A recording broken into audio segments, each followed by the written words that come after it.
Hey guys, welcome back to my channel. Thank you so much for coming back, and don't forget to hit that subscribe button if you're new so you don't miss any more uploads. If not, let's just go ahead and jump into what this video is about.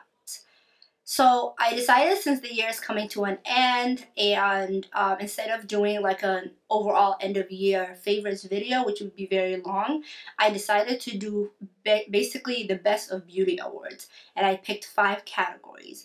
My 5 categories are foundation, contour and highlight, eyeshadow palettes, mascaras, and liquid lipsticks. So this year has definitely been filled with a lot of new products. So I'm just going to be giving you the beauty awards based on the things that I've bought and the things that I like. I'm not going to do an overall of all the beauty products because that would just be a lot for me. So this first video is actually going to be about one of my favorite topics, which is foundation. So I decided most of the videos I'm going to split them up into best drugstore and best high-end, you know? So for foundation, it was very hard for me to narrow it down to just 2 foundations, but I think I did a very good job. So for the best drugstore foundation, I decided to go with Black Opal. They just basically make these amazing foundations that you can find at Walmart or blackopal.com. And I know they're kind of very hard to find, so I did get mine from blackopal.com.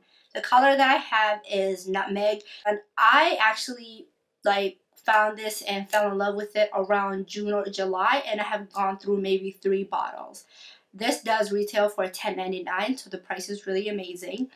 Now, to me, by far, Black Opal is the best drugstore foundation for brown skin girls.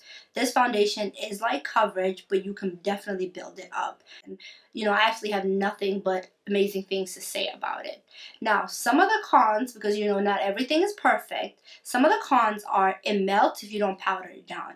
And by me saying that is you have to have a very good primer, and you also have to have a very good setting powder. If you don't have those 2 things, this foundation will melt off your face. So I think that's all I had to say. But once again, you know, the key to any good foundation, whether it's drugstore or high-end, is a good primer, because you need to have a good base and a setting spray.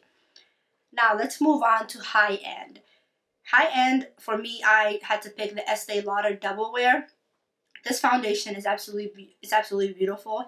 It says Stay in Place Makeup, and this foundation is a medium to full coverage. So it's not for the people that just want to throw on something and, you know, keep it moving. It is a medium coverage, but it can definitely be built high-end. Pros for this foundation are it's full coverage, it's buildable, it's matte, it's a 10-hour wear time. Now I can definitely say that because I have worn it a whole complete day and I don't need to retouch it. You know, it doesn't melt off my face, so it's really good for that. It blends easily. The color range is absolutely amazing. I did get mine from Macy's. Some of the cons are, even though it says it's a matte coverage, sometimes it's not matte, and just depending on what type of skin tone that you have, you know, if you're oily or if you're dry, then it does come off a little bit more sheer than it would be matte. So, you know, that just all, but you can always fix that with a good setting spray. Other than that, this foundation, there's no more cons in my book. Like, it's my go-to. It's amazing. Now, it does retail for $43. That's a little bit on the higher end, but I love it. I bought this foundation back in March, I want to say, and I've only reached this much. I still have a lot more to go, and that's because I don't use it every day. That's my best, you know, beauty awards for foundations. I hope you guys enjoyed this video. Don't forget to hit that subscribe button so you don't miss out the next 4 categories. If there's anything that you want to add to any of those categories, be sure you leave a comment down in the comment section. Don't forget to hit that thumbs up. Until next time.